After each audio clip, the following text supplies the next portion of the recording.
Yo, what is up guys? In this video, I'm going to be talking about is Rec Room crossplay or cross-platform. So Rec Room is a popular game that a lot of people are playing, and you might be wondering if you can play it with other people that are on different platforms. And the short answer is yes. I'm not going to drag out this video in order to keep you any longer than you need to be, but you can play Rec Room on different platforms with one another. Now, to explain this a little bit further in a little bit more detail, you can go onto any web browser on your phone. In this case, I'm on Google Chrome.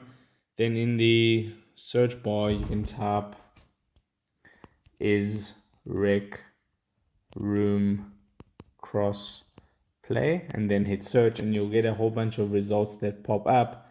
And the first one there, it says yes, Rec Room you can play on between Xbox and PS4. But then there is another search result that you might want to take into consideration, which is this one right over here.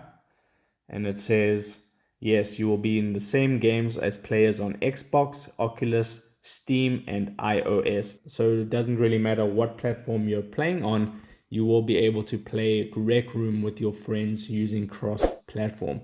So I hope this video helped you out. If it did, drop a like onto it and subscribe for more. And I'll see you in the next video. Take care.